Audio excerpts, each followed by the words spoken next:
Hey everyone, I'm going to flip out the lecture portion of World War II. I'm going to try to do this without my children interrupting me, but I can't make any promises. Okay, so we've been talking about this. You're very familiar with a lot of it. World War II, the official years are 1939 to 1945. However, we know it truly starts with the invasion of Manchuria by Japan back in 1931. But if we're going to focus on Hitler for a little bit, um, we previously spoke about how Hitler came into power, how the Nazi Party actually got elected, and then Hitler moved up within the parliament there, and then eventually makes himself chancellor, and then dictator. By 1935, he publicly says the Versailles Treaty was just it's pointless, it's useless, it's not effective anymore. He just totally publicly renounces it, and he proceeds from there to kind of take back what the treaty took from Germany. He starts with the Rhineland, which, as you can see in the bottom right hand picture, many people were very excited about. Others, of course, were not, but they really didn't think that he was a force to be reckoned with, or worry about, I should say. Of course, Churchill knew, and he was, back in Britain saying, we have to watch this guy, we have to watch this guy. But everybody was just so afraid of going to war again, they just kind of let him do his thing. That Lebensraum, that's the German word for living space. Hitler wanted to create as much Lebensraum as possible for his new Aryan race. In March of 38, you have the Anschluss. That is the annexation of Austria, which we see in The Sound of Music, if you've seen The Sound of Music. And if you haven't watched it, it's just good cultural experience to watch the film. Again, that was a peaceful annexation. There was no war fought. The government of Austria worked with the Nazi government of Germany, and they got annexed to Germany.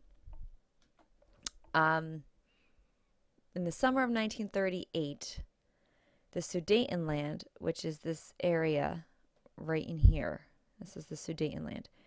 That's what Hitler wanted. It's the German-speaking part of Czechoslovakia. And eventually, of course, he wanted to destroy all of Czechoslovakia because it was an obstacle to that Lebensraum that he so desperately wanted to create. And this is where the first kind of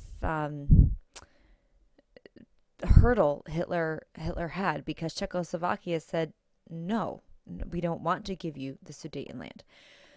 So now we're on the brink of war, and the rest of Europe was just so freaked out by this potential war, and you can't blame them, because these are the guys that fought and survived World War I, the war that was supposed to end all wars, the war that they were supposed to be home by Christmas.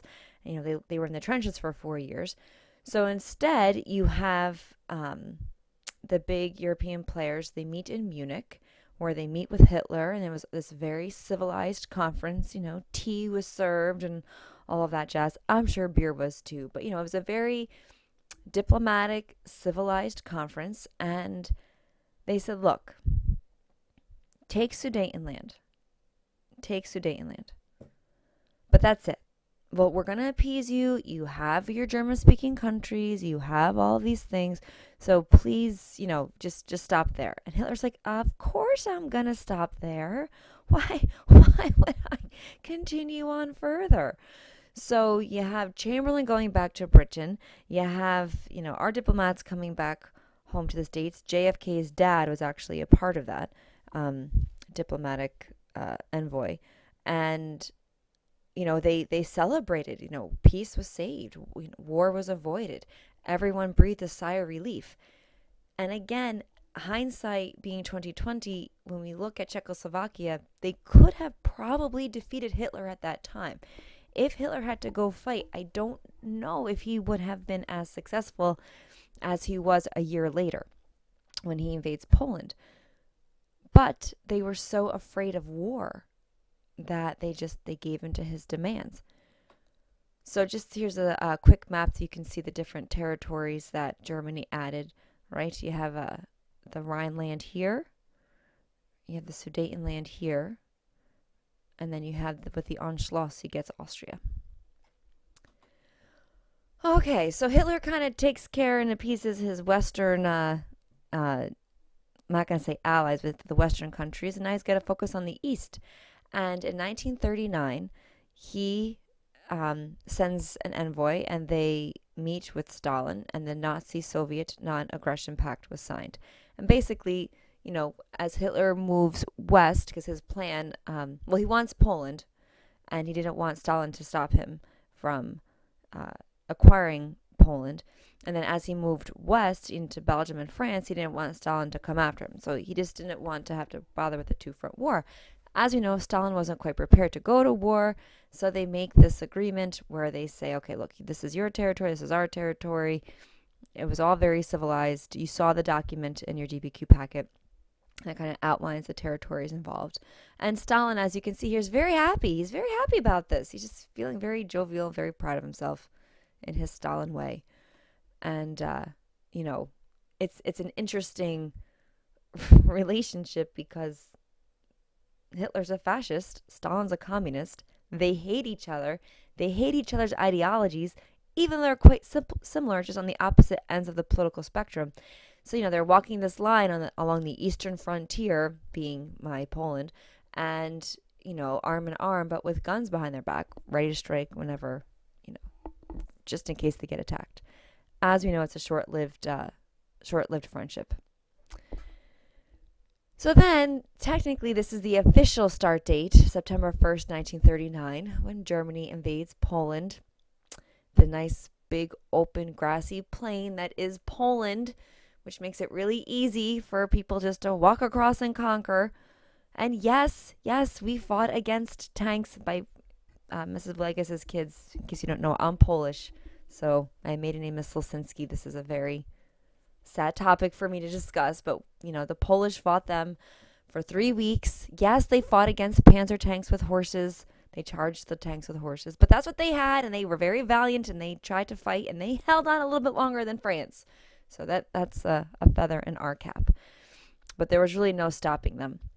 Hitler did not like the Poles. He wanted to enslave the Polish population. Auschwitz, the notorious death camp, is actually located in Poland. So it's a hard part of Poland's history. So of course, when I got married, and I had to take the last name Panzer, which means tank, which is a German tank. Germany was conquering Poland again. That was so fun for me. Okay, the two sides are the Axis and Allied powers, as opposed to the Central powers and the Allied powers of World War I. You have the Axis and Allies of World War II. You do need to know the different alliances and which went with what war, so make sure you don't confuse those. The big three in the Axis powers were Germany, Italy, and Japan, and basically everybody else fought along the Allies. Now, France is going to be under Nazi control, but they are still considered to be among the Allies. So the Germans just went right through Europe, right? 1940, Germany gets Norway and Denmark, and that's in April 1940. The next month, in May, he gets the Netherlands, Belgium, and Luxembourg. So 2 months, 5 countries. And the reason why he was able to do that, it was something called, a technique called the Blitzkrieg, the lightning war. They use their speedy tanks, their Panzer tanks, to invade France. They went right around that Maginot Line, which, great job, France, way to spend millions of dollars on something that proves to be ineffective. And they invade France, which was actually pretty gutting for France. I mean, you talk about getting your minds messed with, because they really felt that with the Maginot Line, they would be protected against Germany from this invasion again, and they weren't, and they were really unprepared because they thought the Munich Conference, the Munich Pact, worked. It was a devastating blow to the French for sure. Now you have France gets divided into two. Okay, you have Vichy France down here. That is unoccupied France. And then you have the German occupied France up here. So they controlled Paris. And what Hitler really wanted was this coastline here, which will give him access to Britain. Right? You have Calais and Cherbourg. This is Normandy here. And that was ultimately ultimately his goal. So again, 3/5 of France was occupied by Germany, the Atlantic coast, which was his main goal. And here you have the Arc de Triomphe, right, built by Napoleon. On the inside of the Arc de Triomphe are all of Napoleon's conquests, all of his triumphs.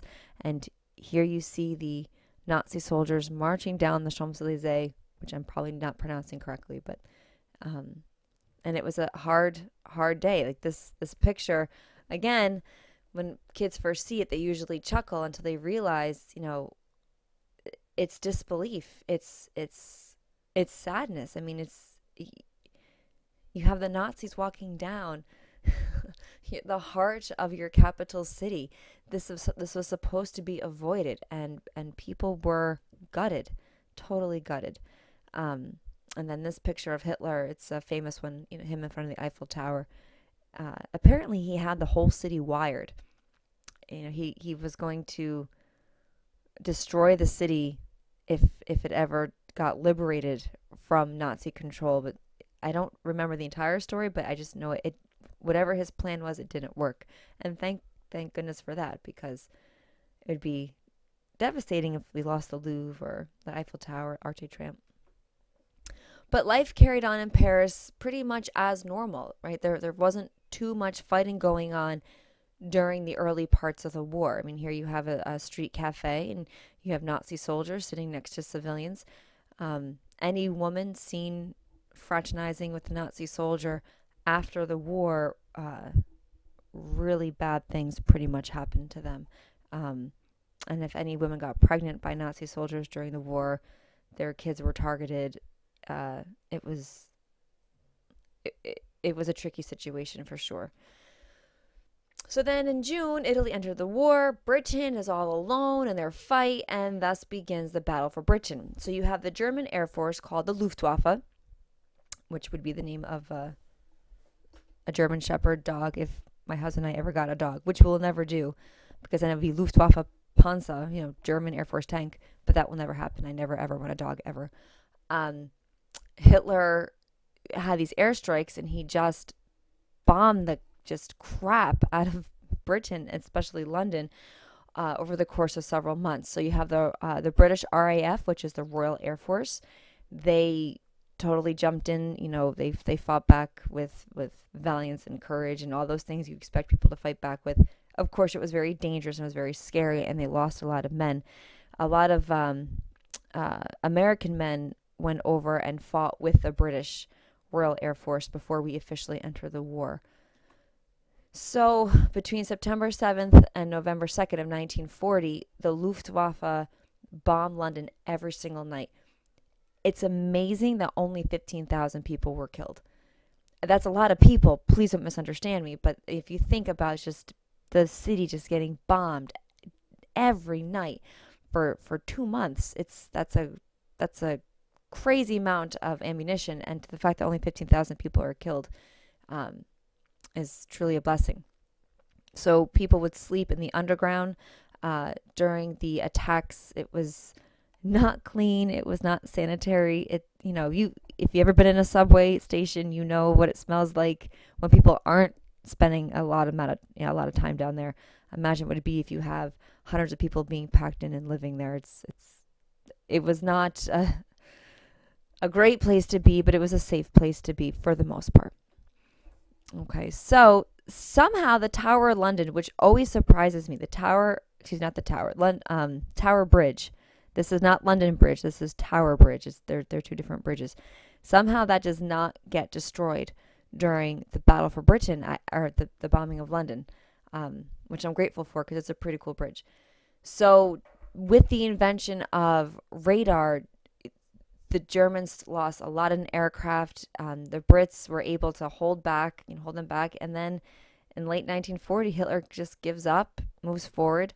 All in all, 40,000 Brits will die and 50,000 Brits were wounded. So it was pretty devastating, but they carried on and they won. They won that battle. Okay, I'm actually going to start the next segment with this slide. So, see you soon.